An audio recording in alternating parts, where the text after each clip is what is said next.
Yeah. So thank you for the nice introduction. And yeah, at the moment I'm in Bangladesh, so it's like 6 hours time gap. So I'm like 6 hours ahead of UK.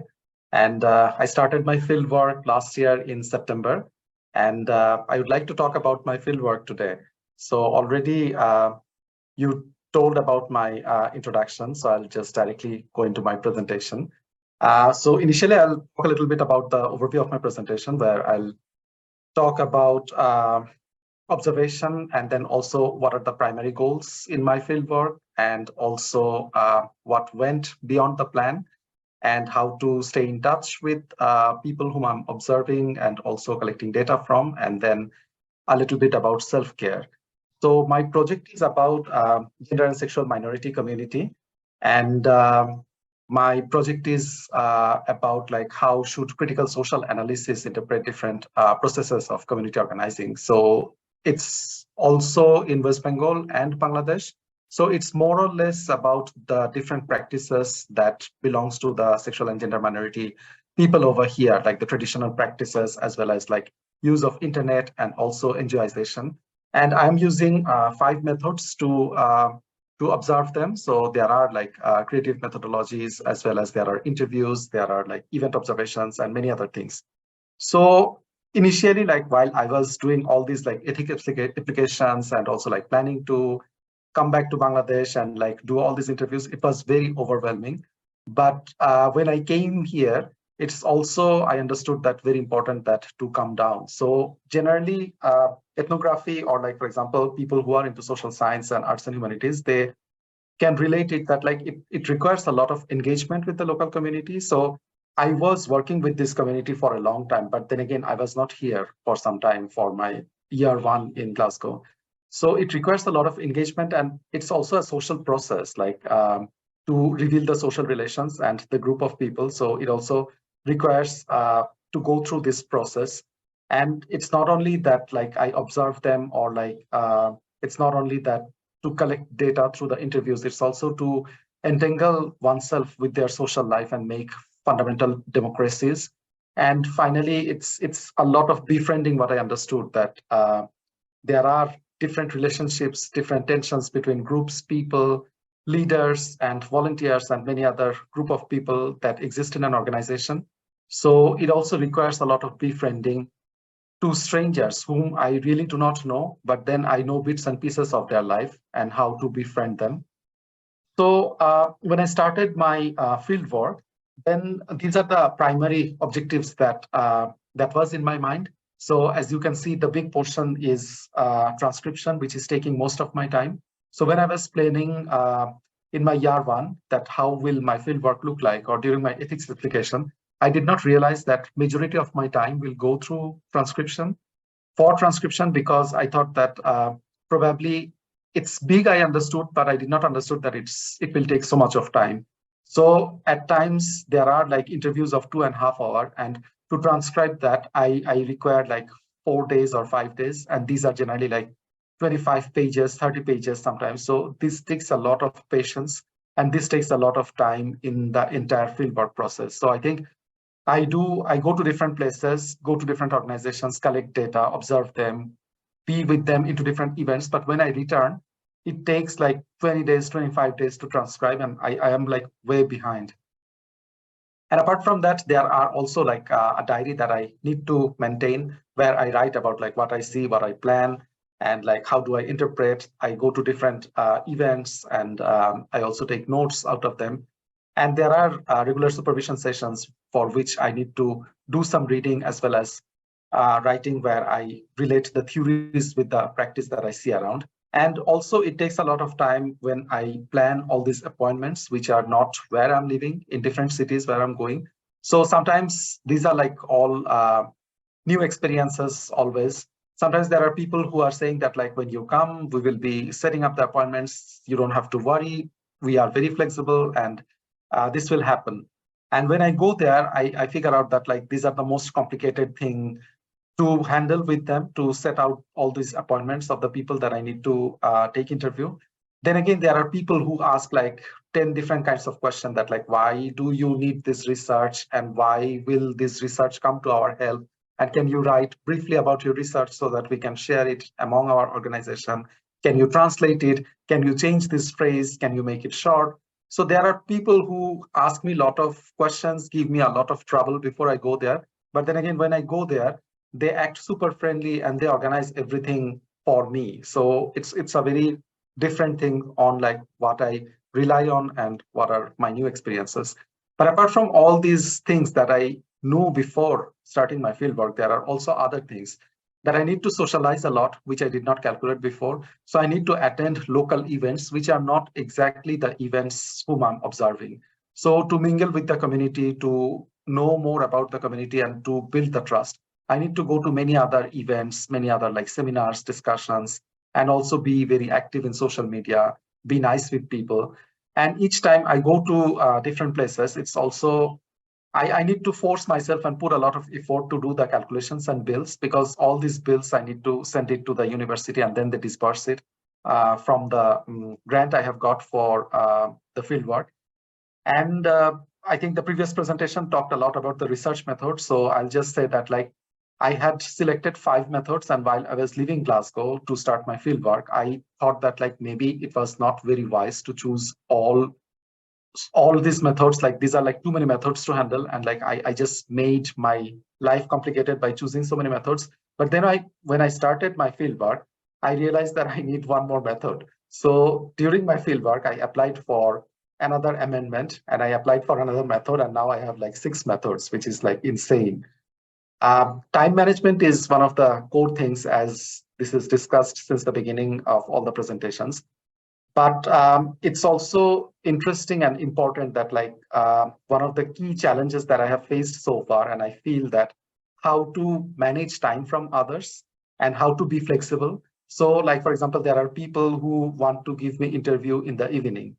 I cannot say no, because like these are very valuable. These are very important for me. And then there are people who want to give me the interview when they are going for morning walk. So when they are going for like jogging and all that. So these are very complex situations. And initially I thought a lot that like, shall I say yes? Shall I say no? Shall I make a like balance? But then I thought like, these are the key people, and these are the people who should build trust on me, who should like giving their information, and they are doing this thing voluntarily. So I should really say yes to what they are comfortable in. And also, while transcribing, it takes a lot of time and energy to code. So generally people do it in their year 3, but while I'm transcribing, I try to identify the theme and also like highlight some of the key informations. So I think these are the things that I did not calculate in my year 1 that takes place in year 2 when you are doing the field work. And few of my suggestions to overcome all these like tasks and all these things that one need to do is that perhaps a small research, like a demo kind of research before the main research starts. Like, for example, when you have the questionnaire, if you run through the questionnaire, that how much time does it require to complete this questionnaire? Is it like 1 hour? Is it 1 hour 45 minutes? That gives, I think, insight for a researcher to be more precise on what exactly the data they are trying to collect. And also doing things in advance. That, for example, when I had the ethical approval, and before I start the interviews and observations and other processes, there was a break in between, and I did not utilize that. I took some time to like relax, sometimes to set. I am back in my country, so like I took some time, but I think like if I was doing some more tasks before, or like before I come to this place, if I could like set up some appointments, structure some more things that will come in future, I think that would have been helpful, like some formats, some templates, some things that I'll be looking for over here. So I think that would have been helpful. And I think it's important to always keep up a backup plan. So like, for example, I need to take 5 interviews from one organization. If there is like one person who is missing, if there is like one interview that I cannot organize, it can happen. And like, I think one should be well prepared for that. So these are the things that happens in when you are in the field organizing data. And also what I realized during my field work is that I plan a lot regarding how will this field work look like, what are the things that I will be doing.